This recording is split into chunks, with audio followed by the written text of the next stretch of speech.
now.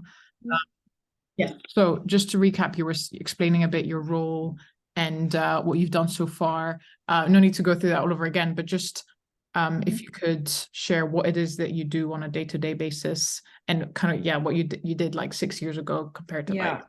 Okay, so 6 years ago was kind of a little bit of everything, you might say. So, main focus was the podcast, but also all kind of content marketing and distribution that came out the back of that. So all the social media to support the growth of it, and also all the content marketing for 11FS, so articles, email marketing, and our website. But as I said, like as the podcast kind of grew and had an audience of its own, it very much needed attention of its own. So the 11FS media and marketing team expanded. So we, hired people to do social specifically or content writing specifically. So my journey very much focused on the production side, the multimedia content. So growing the Fintech Insider podcasts to this kind of global beast that it is now in the space, which also allowed us to then do live events of our own and other people's, and also video content as well. So really expanding across all kind of multimedia platforms, from short form social media content all the way up to long form documentaries, explainer videos, interviews, and kind of all of the above, basically. With the aim of making financial services accessible, understandable, and also kind of entertaining. Like financial services, when I joined in 2016, still had that reputation of being a little bit dry, a little bit closed off, and a bit of an industry that nobody really understood. Fintech is changing that, the way that sort of Monzo, runs its communications, that kind of thing. We wanted to jump on that wave and go like, financial services isn't just for men in suits in banks, it's for everybody, and to make sure that everyone understands financial services, both businesses and consumers, and just really takes advantage of the opportunities that financial services can grasp with the growth of digital and technology and all that's out there, to basically in sort of our words, or our mantra is like change the fabric of financial services. Really, that's just a fancy way of saying make it better for people. And our content supports our aims at 11FS more broadly in terms of our consultancy and everything that we do in a sort of practical sense to make it better for people, but also from a content standpoint, just growing that education and that insight as well. So yeah, you've got so many different things going on at the same time. Do you have like a content strategy? How do you think about what to prioritize, what topics to cover? Globally, if you have goals, I don't know. How do you think about these things? So we kind of have 3 ways of thinking about our content that sits. I mean, the sweet spot is basically in the middle of this Venn diagram. So one is from a sort of business level, what are our clients wanting to know about? What do they care about? What are their problems to solve? What is the sort of industry care about, as in like what's the zeitgeist? What is the general direction of travel from the industry? What is being thrown up in the news, on social, on general topics of conversation? And then thirdly, like from an 11FS standpoint, what do we want to be known for? So really focusing on the thought leadership, the profiles within the business, and the areas in which we want to focus. Obviously, financial services is so broad, we don't have expertise on absolutely everything. But in order to stay topical, we want to make sure that we can have a conversation on almost everything. But the sweet spot is somewhere in the middle of all of those 3 things. So that's what we take into account when we're planning our content, which we plan tentpole objectives on a annual sort of strategy. But obviously the industry moves so fast, I'm not going to decide in January what we're going to talk about in December, because the industry moves so quickly that may no longer be relevant. So we tend to plan like the actual kind of content drops of like what's going on the podcast, what we're going to write about in articles, that kind of thing, on a quarterly or sort of 8-week rolling kind of basis, to make sure that we are staying as up to date as possible for all of those 3 buckets that I just talked about.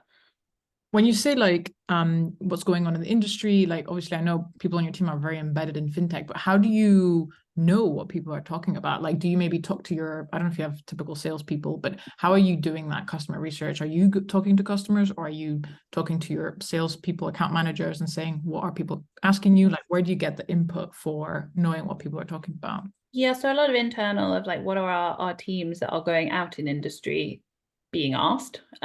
Equally, 11FS is and always has been a super engaged brand on social media. So we have a lot of engagement around our content. We're very, very lucky that the community that we've built around our content talks back.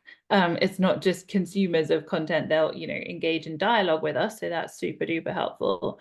And then equally just keeping track of things like trends, search terms, people, search terms on YouTube analytics, for example. How are people finding our content? What are they searching for to get to us?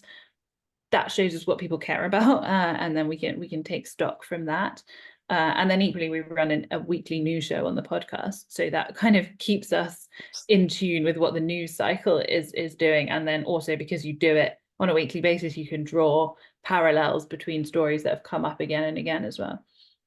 And so how does content play into the whole business? Because you said earlier that content is, 11FS has been a content-led company and has played a big role since the very beginning.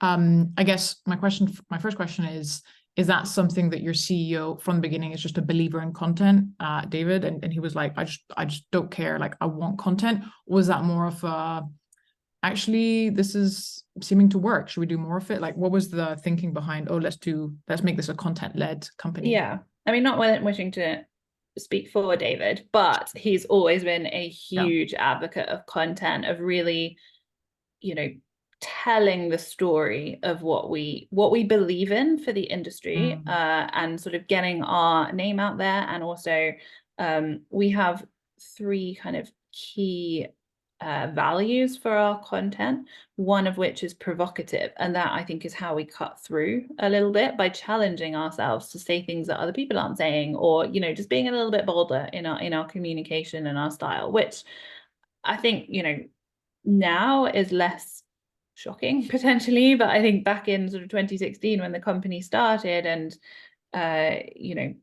people were not really challenging the status quo that much. I think being able to go, the big banks don't have all the answers, or they really need to be doing a bit more with digital, or like this isn't working, and calling like a spade, I think is kind of unusual.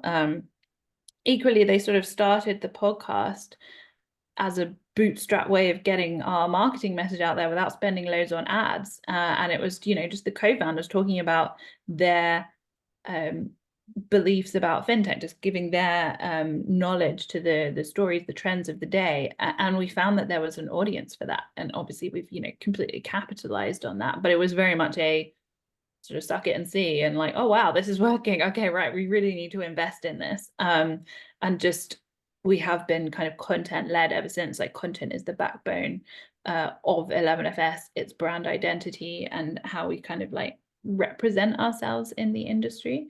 And just really passionate about telling a story, but also having something to say. I think you don't make content, or you shouldn't make content, in my opinion, without actually a point to make about it. And so that's putting our stamp on it, putting our opinions out there, is really important. But also within that, we allow people to have their own opinions. So, we have an 11FS brand identity, fine, but not everybody has to speak in the same voice, or everybody has to agree with an approach. That's why we have open conversations on the forum where, 211s might disagree on something, and that's fine. Not everybody has to tread the same kind of corporate message. And I think that's really healthy. What would you say have been the benefits of being content-led? And I'm asking this because the other case studies that we've done, and the other financial services companies we've talked to, there's quite a few. And if you have any numbers that you can share, that'd be awesome. But for example, close rates are way higher, because when someone reaches out and they've consumed 11FS content for like 3 years, and they reach out, they are already sold. There's no selling that needs to be done, because they already know what you do, believe you, trust you. And then when you reach out, it's just about enabling that transaction. So I'm wondering if there's any benefits you can talk to. They can be intangible as well. But yeah, what would you say those are?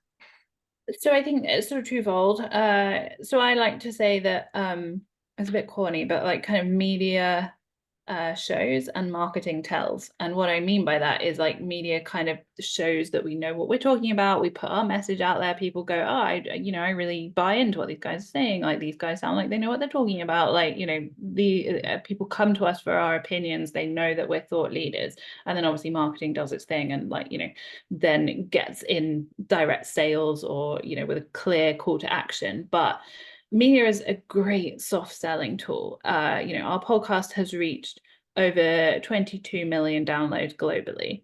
And what that is just a door opener. People know who you are before you walk in the room. And like for anyone, whether that's hiring, whether that's consulting work, sales, whatever it may be, that's just a huge benefit. People know about us, know the company culture, kind of almost know what to expect before we even open our mouths. Like that is, an amazing sort of tool in our arsenal before we even turn up somewhere. So both on the, the biz dev side and also the hiring side, that's just an amazing advantage. And then equally, like content breeds content. So you have such an enormous back catalogue that you can continue to draw on and say, oh, we last covered this in 2018, we must update it. Or so-and-so was last on the podcast whenever, let's find a quote of what they said last time and see if their opinion has changed. It's something that you can really just draw on over and over again. And so, the content kind of almost helps its future content be made as well. Yeah, and also how people react to that content will also tell you more about what you should be focusing on. And actually, this leads to my next question, which was going to be like, how do you measure success or results with content? Because I mean, I'm a content believer. I don't need convincing. I know I'm just going to create it, like even if it gets like no clicks. But when you're a company, you're eventually going to have to be like, okay, well, what's the benefit here? I mean, what are we tracking? How do we know when it's working? And how can you attribute it to like business results? So how are you tracking that and reporting on that? I mean, that's always the $1 million question, right? But content itself should have its own success metrics, whatever they may be relevant to the piece of content. So if it's on social, it will be impressions, engagement, etc. A podcast will be downloads, listens, all of that. They all have their own metrics, whether it's open rate on an email, etc. So you measure the success by goals there, but then we equally ladder that back up to business objectives as well. So like, did we drive any leads or start any conversations or whatever it may be at this event or from this piece of content or whatever it may be in that sense. That is the harder bit because you have to like, link your content to sales, which, when a salesperson's just going out and starting conversations, I'm sure they won't mind me saying that, they're not always that diligent about linking exactly what thing drove the conversation. And sometimes it's not always obvious either what was the cause that made somebody reach out to you. But we track everything that we can. If we put out big research reports and people download it, we capture some data there to sort of see who is reaching out to us and why, and if we can then remarket to them afterwards. So I'd say like we obviously have content goals for content's sake, but then also try and ladder that back up to business value as well, whether that's like MQLs for salespeople or literally straight up conversions. People might have met our consultants at one of our events and then like literally a multi-million-pound piece of work's come from that. That's like an obvious attribution. Some of them are obviously a little smaller than that. But yeah, and then it all goes towards that massive piece of like opening the doors for you if people have read your content and so on, and conversations are started from it. Like that's the ultimate goal. Yeah, I think like podcast tracking results from podcasts especially is super difficult because Apple Podcasts and all that, they've made it, I don't know if on purpose, but it's very hard. I mean, I've run 2 podcasts myself and it's very hard to know. And from what I've heard from other people, like all these B2B marketers that work with SaaS companies, one thing that they do is use self-attribution. So, when they submit a form on the website, you ask them, where did they hear about us? And then you put that seems to be pretty much the only way, I guess. So you have to like ask them where they came from. Have you been doing that? I mean, I think your form does have that, but how have you found that to be effective to track results in a way? Or I don't know. Yeah, as you say, podcast data is kind of a black hole. Like if you imagine the data that you personally give your podcast provider, it's minimal. Like I'm not sure they even have an email address, most of them. So like essentially if you listen to a podcast, it's the equivalent of giving someone a PDF. Like they have it. Did they read it? Don't always know. So yeah, we have to do a lot of work in the background, particularly on demographics and so on. And as we're working with clients who want to know this data, we do a lot of work on surveys, sort of send listener surveys, that kind of thing. Geo data from our podcast platforms. We've actually just changed our podcast platform to a better one for the purposes of greater analytics, to better help us like target and know who our audience are. But also our live events are a huge or they're not a huge, but comparative to our listeners, they're kind of a microcosm that you can extrapolate who is listening to your podcast. So they're hugely valuable in that regard.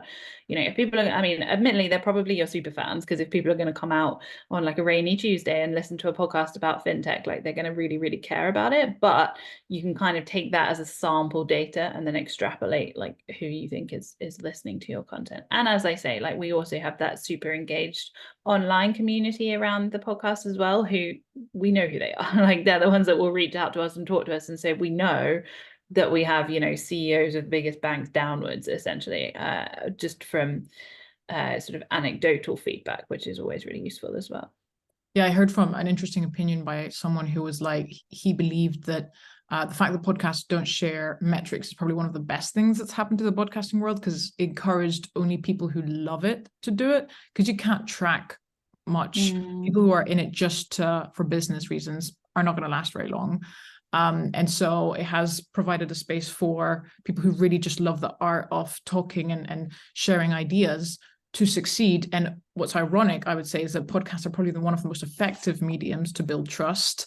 But because you can only do it by having kind of a leap of faith, and it takes, I would say, at least a year before you start seeing things, it really only benefits the people who truly love it. So it's kind of definitely. Podcasting is such an intimate experience between you know, the person making it and the person listening to it, because largely you listen to it in isolation, I would say. You know, whether you're working or driving or whatever it may be, I think it's probably more common to listen to a podcast on your own than it is to listen, you know, in a group. A car maybe being the exception to that. So mostly it is just your listener with the headphones in on their own, so they are truly absorbing your message in a different way than just, you know, if you had the radio on or you're just listening to music or something like that. So it is really, really valuable. And in that same sense, podcast is probably the most modern media that still heavily relies on word of mouth. So like some of the best sort of podcast recommendations, if you kind of think about your own listener experience, largely it just comes from your friend going, hey, have you heard of this thing? You know, and that's how it gets around. Yeah, that's a really good point. I know quite a few fintechs want to start podcasts or want to get into it, and then, you know, they realize it's a lot of work and then maybe struggle. So I'm not going to ask you to share the entire process for the podcast, because I'm sure it's quite complex and in detail right now. So instead, I'd be curious to hear, compared to your process for running the podcast today to 6 years ago, what is something that you wish you knew about podcasting back 6 years ago and you think would have like helped maybe with production and process and all that? And quality. Interesting. That is a really interesting question. I think now, I don't know if it quite answers the question, but now we have a lot more process in place. It used to be a lot more free flow. Yeah. But actually, that just puts pressure on your editors. Your editors are the ones then making the content decision of what is and isn't good thought leadership. And like in a niche industry like financial services, like that's not for an editor to decide. So I think really wrapping a little bit more process, a little bit more structure around the content, so you get the most out of your thought leaders in the time that you have, rather than just, oh yeah, talk and we'll figure it out later. You know, you're also putting the burden on them a little bit to make sure that they maximize the opportunity that's given to them, rather than like we have to figure it out in the background. So then you can kind of really lead with the outcome that you're trying to get in mind, I think, rather than like figuring it out in post. You're like, okay, this is the angle that we're going for, these are the questions, and you know, people are aware. So I think, you know, we were all kind of learning as we went, but I think, yeah, like the sort of tighter the brief and the more that the host knows what you're trying to achieve, I think is better. So that kind of host producer relationship being tighter is definitely good. And also I think we had first mover advantage. We did know that we had first mover advantage.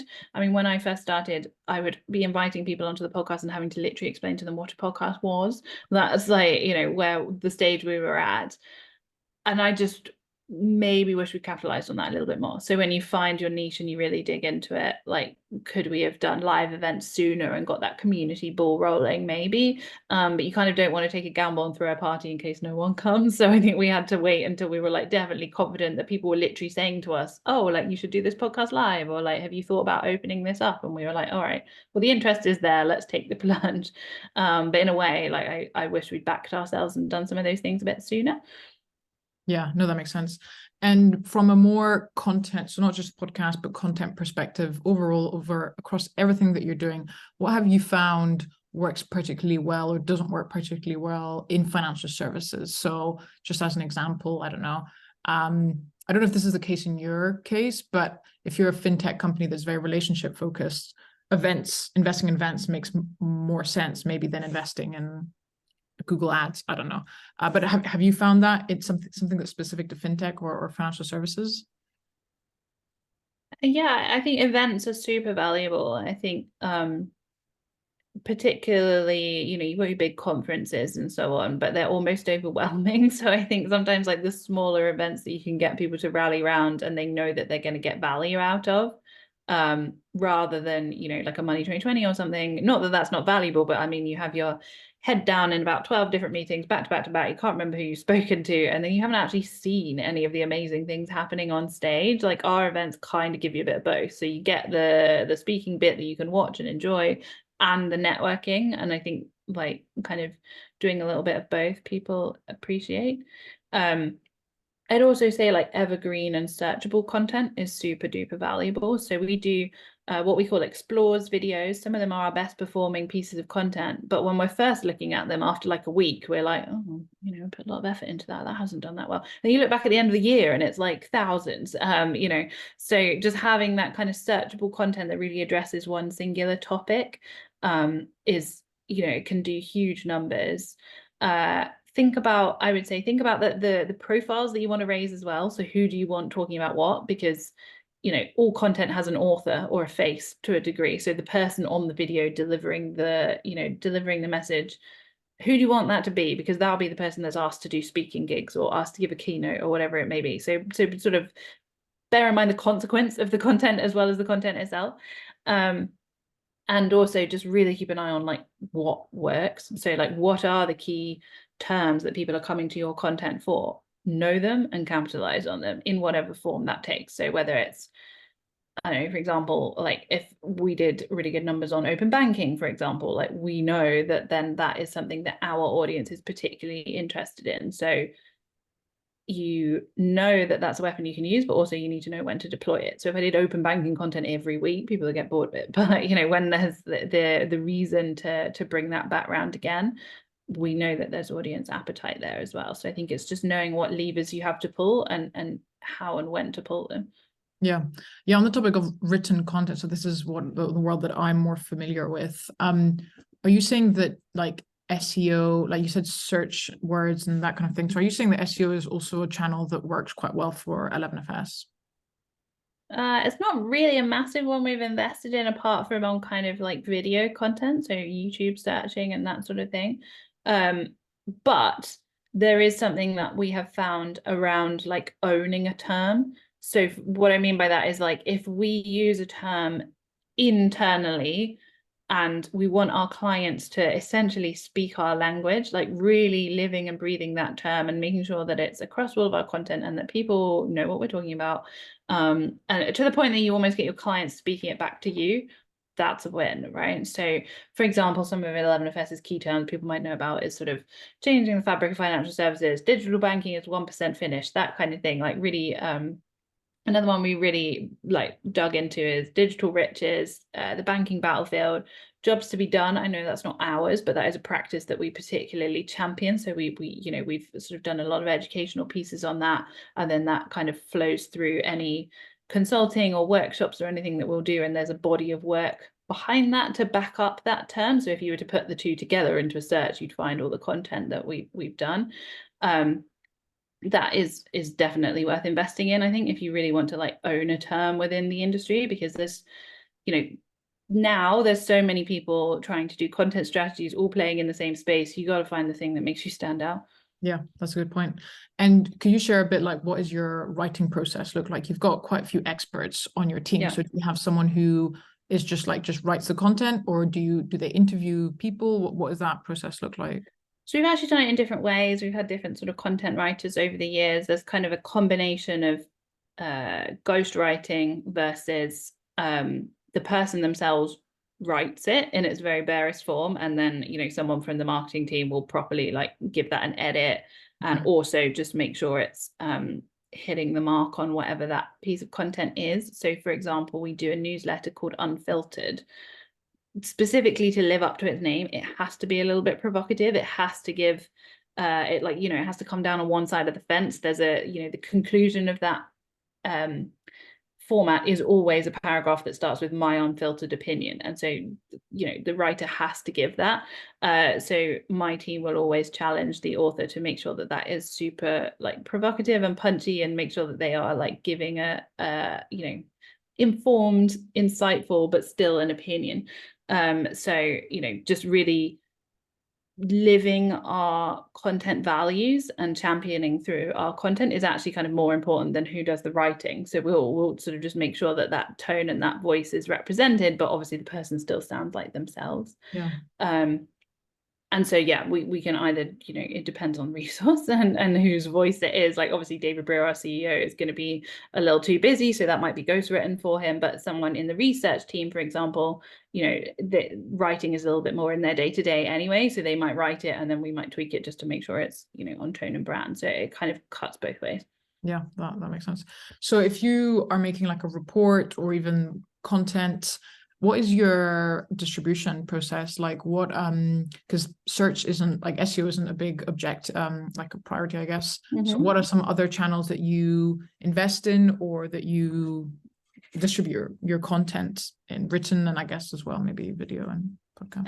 Yeah, so social is our sort of biggest distribution channel. Obviously everything lives on our website, but we, in the same way that we've been sort of content first, we've also been social first. So our co-founders had like an enormous social following, which set up the brand for like a great following as well. So we tend to, you know, use those as our kind of like you know, megaphone distribution of anything that we've put out there. So that works really well.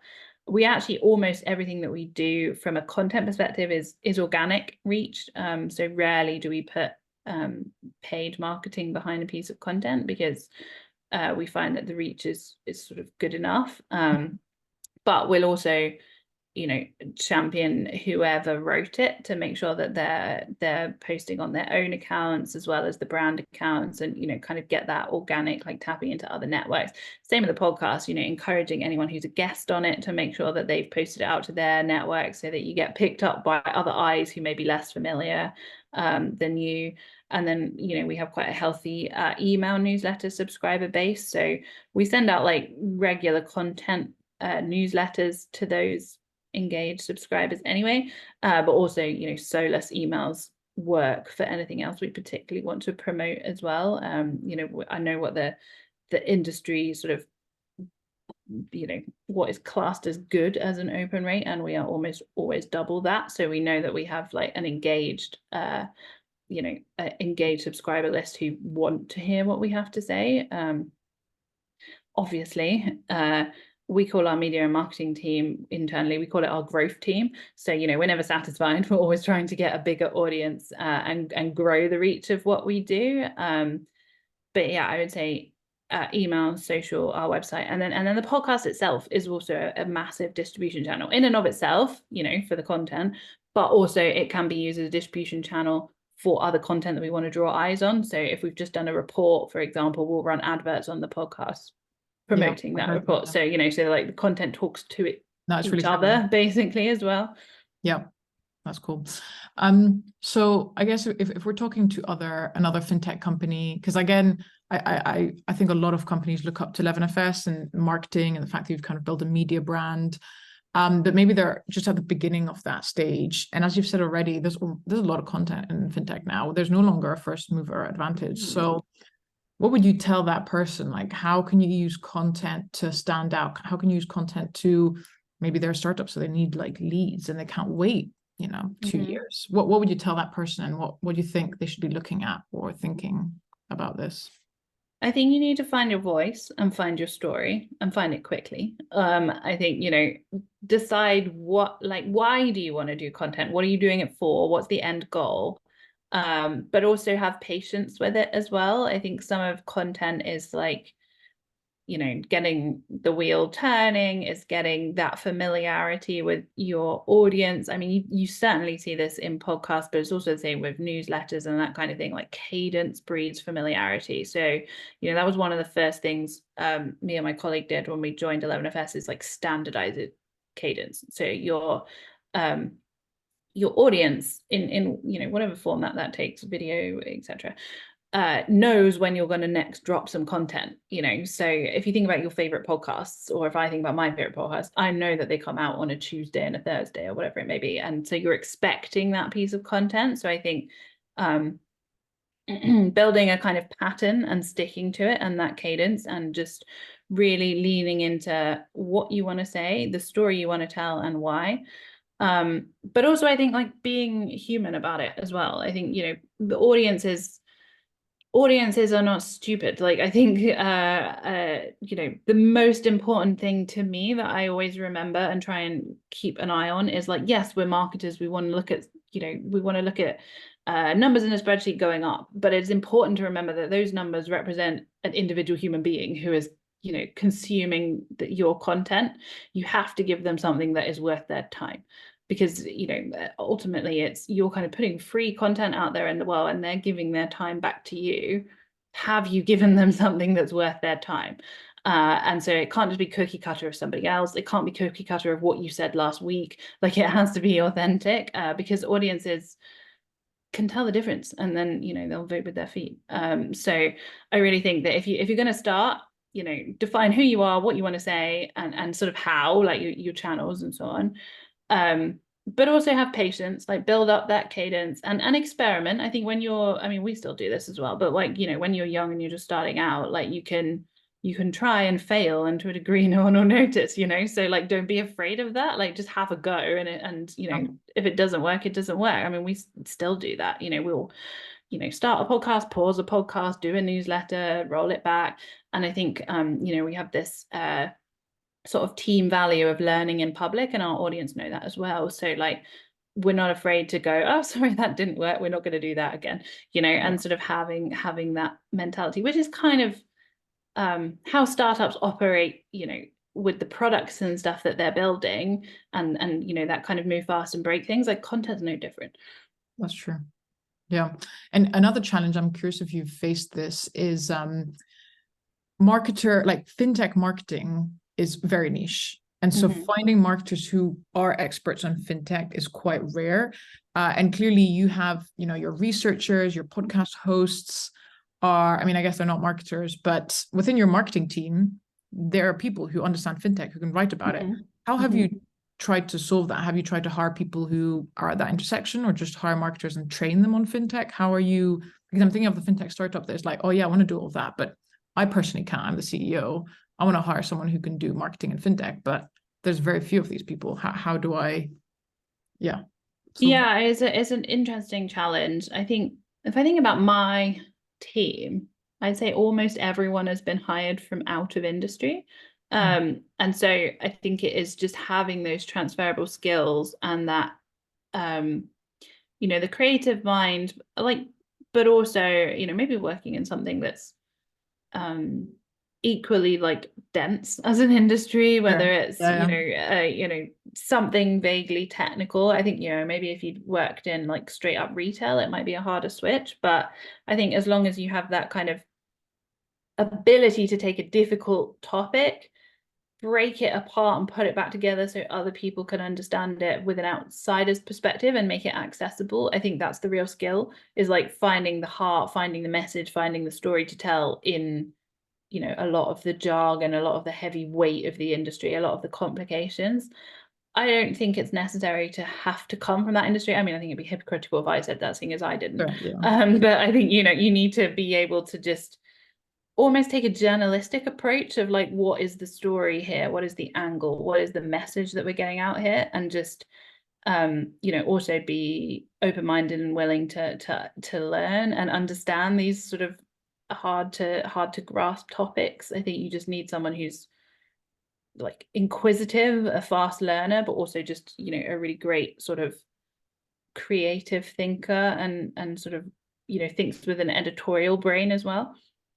No, I agree completely. And I call it like hiring for attitude rather than experience. And we have this problem. Yeah. We're a content marketing agency. And so we're doing a lot of writing. And if I only hired people who had experience with fintech, I would never get anyway. And to be honest, like what I've experienced is people who are good writers and then learn about fintech they can produce much higher quality than someone who maybe knows a lot about fintech and isn't as strong as a writer. I much prefer hiring for skill than knowledge. And actually fintech can be taught.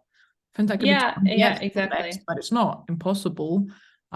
Payments, I've had people in 2 or 3 months, they like knew more than some of the clients we were working with who worked in payments. So you can, if you've got the attitude, you can learn very quickly. And that's what I want to say to startup founders and fintech. It's like, find the right people and they will learn about fintech. Don't worry, don't worry too much about them maybe not spending 10 years at a bank or something like that. Yeah, absolutely. Couldn't agree more. I think it is, we sort of say kind of hiring for the output that we think they'll have, not necessarily what they've done to date, but like, do they have the right, mindset and right attitude that will take them there? Experience isn't always everything, or just, having an open mind to like transferable skills rather than like, do you tick every box on my job description? Yeah, exactly. Although I would say that if you're hiring an employee, then yes, they make sure someone who can teach themselves and that you can train them. But if you're hiring an agency, I do find that them having experience. Oh yes, that's different. Yeah, exactly. If you're hiring an agency, you want them to know, because they're not going to maybe invest as much in learning a new industry if they're generalist. But if they're financial services specific, they can hit the ground running. I mean, you're hiring an agency because you want to start immediately, not because you want to spend, months. Yeah. And agencies will essentially only do what it says on the brief. So like, to make your life easier, if they understand some of the context behind the brief, rather than you having to explain every, millimeter of the point, like that helps. Yeah, and that's some of the benefit of hiring an agency like ourselves, is that we are the ones training the writers and doing all the fintech financial services, so that then when a client works with us, it's like, okay, that's been done, we can start immediately. So it's kind of like an extra step in the process. My last question was going to be, is there one piece of content that you've produced at 11FS? Which one are you proudest of, or that you're proudest of? So I would say probably we did a long form documentary in 2019 called 11 Years. Oh really? Oh nice.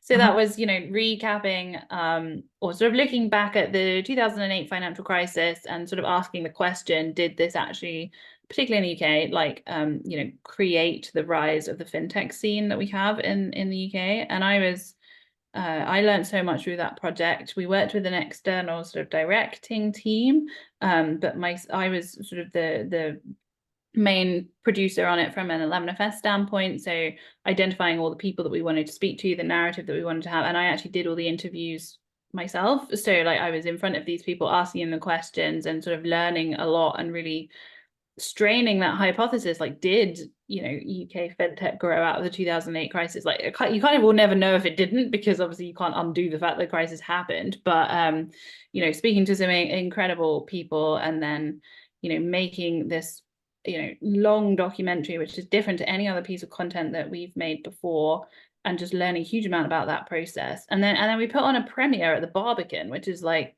incredible. And I remember on the day there was like incredible storms, train lines went down, we were panicking that no one was going to come, and then we filled a cinema with people who came out to watch this. So like just like a huge learning opportunity, a huge sort of investment of time and energy, but also reward. And people still share that documentary now. People still watch it as one of our best performing pieces of content, understandably. You would hope so anyway. But again, like just another sort of massive thing to be part of, that when I first joined, and it was like, okay, I'll come and do head of content creation at 11FS. I don't really know what that is. Kind of a startup. We're figuring it out as we go along.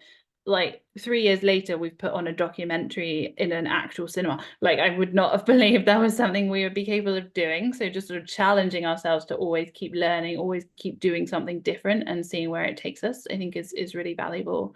And if I can cheat slightly, I would give a slight honorable mention to our After Dark series, because not anyone in particular, but just it as a whole, just championing being able to put on live podcasts, and people coming, right? It never ceases to amaze me that we do a B2B podcast on fintech. Like the niche in the world of podcasts is so small, and yet, you know, we can fill the Village Underground in London, and we can have a wait list of people that didn't manage to get in, with people that are as passionate about this topic as we are.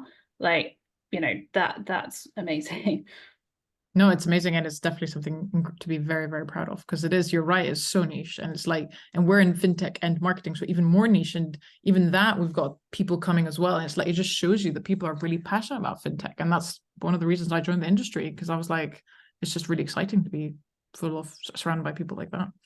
And 11FS, I think, has been one of the leaders and one of the people who, or one of the companies that have helped grow that community and made it okay, basically socially acceptable to be tech nerds, because before it was like, yeah, I mean, I don't know if, you know, this is a big thing, but 11FS has kind of been like that pillar in the UK for sure. Oh, thank you. We love the fintech nerds. Yes, love the fintech nerds. Well, thanks so much, Laura. I really appreciate you taking the time and going through all no this. worries.